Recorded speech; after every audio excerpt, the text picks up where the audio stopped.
नमस्कार, आप देख रहे हैं बिहार टिक्स। सीवान की लड़कियां राष्ट्रीय और अंतर्राष्ट्रीय स्तर पर उड़ान भरने की तैयारी कर रही हैं। दरअसल जिले के मैरवा थाना क्षेत्र के लक्ष्मीपुर गांव की रानी लक्ष्मीबाई स्पोर्ट्स एकेडमी में महिला फुटबॉल और हैंडबॉल खिलाड़ियां निःशुल्क ट्रेनिंग लेकर देश दुनिया में अपना लोहा मनवा रही हैं।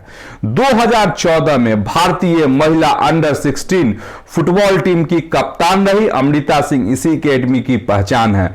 दरअसल इस कहानी की शुरुआत होती है साल 2009 से, जहां पेशे से सरकारी शिक्षक संजय पाठक अपने स्कूल की 2 मेधावी लड़कियों को खेल की ट्रेनिंग देना शुरू करते हैं। तमाम मुश्किलों आने के बावजूद वे पीछे नहीं हटे, जिसका परिणाम यह हुआ कि दोनों ने राष्ट्रीय स्तर पर अपना लोहा मनवाया। इसके बाद संजय पाठक के पास आज महिला खिलाड़ियों की संख्या 2 से बढ़कर करीब 100 हो गई है। वे अब रोज सुबह शाम उन्हें ट्रेनिंग देते हैं। इनमें से कई लड़कियों ने अंतर्राष्ट्रीय और कई ने राष्ट्रीय स्तर पर अपनी प्रतिभा का प्रदर्शन किया है।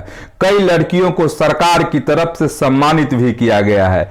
इस ग्राउंड की 3 लड़कियों को सरकार ने खेल कोटे से नौकरी भी दी है, वहीं 6 लड़कियां ट्रायल में हैं। शिक्षक संजय पाठक की मेहनत इस कदर रंग लाई कि जिन लड़कियों को लोग घरों तक ही सीमित रखते थे, आज वही लोग अपनी लड़कियों को संजय पाठक के पास उनकी प्रतिभा निखारने के लिए भेजते हैं। खास बात यह है कि इनमें से 95% लड़कियों की स्थिति बेहद खराब है।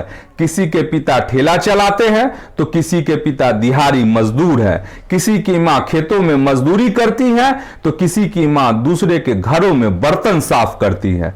पेशे से सरकारी शिक्षक संजय पाठक ने अपनी संघर्ष की कहानी साझा करते हुए बताया कि 2009 में भारत सरकार द्वारा पंचायत युवा खेल अभियान चल रहा था। तब मैं मैरवा में सरकारी स्कूल के शिक्षक के रूप में कार्यरत था।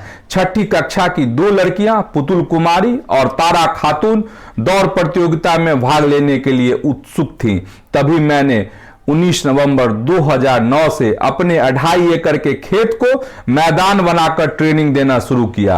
परिणाम यह हुआ कि दोनों लड़कियों ने प्रखंड, जिला और स्टेट लेवल पर अपनी प्रतिभा का लोहा मनवाते हुए गोल्ड और सिल्वर मेडल जीत कर लाई। इसके बाद दोगुने उत्साह के साथ ट्रेनिंग देनी शुरू की तो बाद में दोनों ने अंतर्राष्ट्रीय स्तर पर खेला। इसके बाद मैंने निर्णय लिया कि ग्रामीण इलाके की इन बच्चियों के अंदर छुपी प्रतिभा को सामने लाया जाए।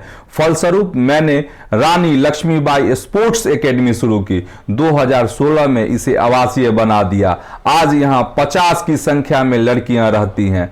उनके पढ़ने, खाने, प्रैक्टिस आदि के लिए निःशुल्क व्यवस्था है। संजय पाठक बताते हैं 2009 में जब उन्होंने ट्रेनिंग देना शुरू किया था तो कई तरह की परेशानी उन्हें झेलनी पड़ी थी। समाज के लोग ताने मारते थे। उस वक्त आय का कोई दूसरा स्रोत भी नहीं था।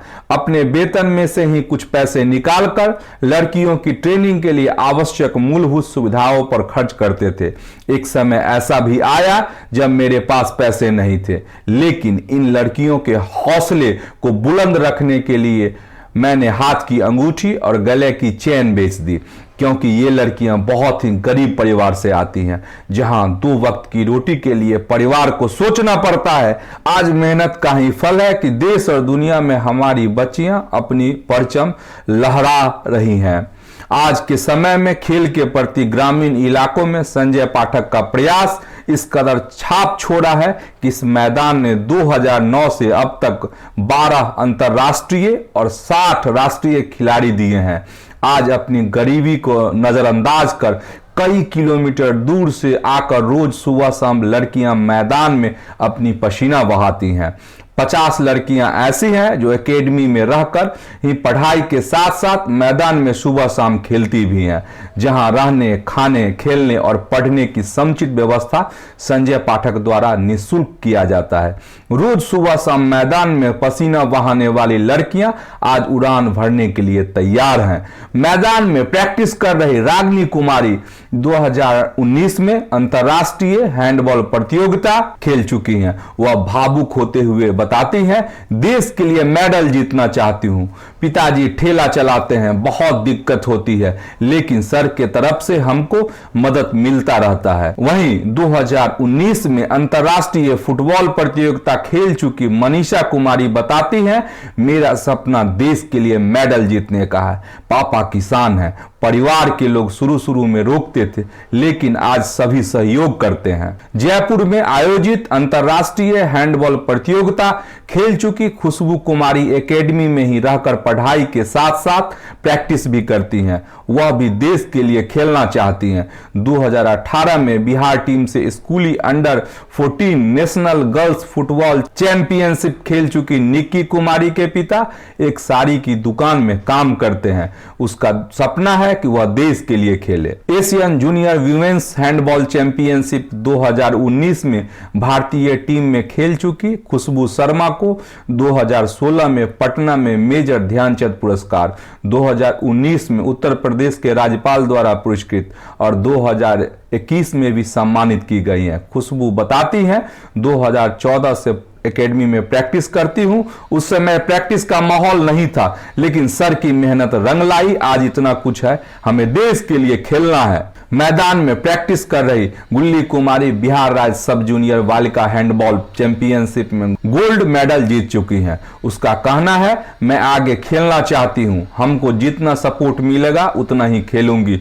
उसकी मां सुशीला देवी ने बताया, पारिवारिक स्थिति बेहद खराब है। पिताजी दिव्यांग हैं, मां दूसरे के खेतों में मजदूरी कर घर में 2 वक्त की रोटी का इंतजाम करती हैं। वहीं मैदान में ही प्रैक्टिस कर रही निशा कुमारी ने 2020 में स्कूली अंडर 14 राष्ट्रीय हैंडबॉल चैंपियनशिप खेला है। उसने हैंडबॉल प्रतियोगिता में बिहार के लिए सिल्वर मेडल जीता है। 2020 में पटना में 11,000 रुपए सम्मानित भी किया जा चुका है। उसकी पारिवारिक स्थिति बेहद खराब है। उसके पिता का निधन हो चुका है, मां को कम दिखाई देता है, फिर भी वह दूसरे के खेतों में मजदूरी करके परिवार का भरण पोषण करती है। निशा का कहना है, वह देश के लिए पदक जीतना चाहती है। आपको बता दें, 2014 में भारतीय महिला अंडर 16 फुटबॉल टीम की कप्तान रही अमृता कुमारी ने सिवान के इसी छोटे से मैदान में संजय पाठक के मार्गदर्शन में खेलकर यहां तक पहुंची है। उसके अलावा निशा कुमारी ने भी भारतीय महिला अंडर 14 फुटबॉल टीम में भारत के लिए खेल चुकी है। वहीं सरकार ने इनमें से 3 खिलाड़ियों को खेल कोटे से नौकरी भी दी है। इनमें धर्मशिला कुमारी को सरकार ने खेल कोटे से 2017 में एसएसबी में नौकरी दी।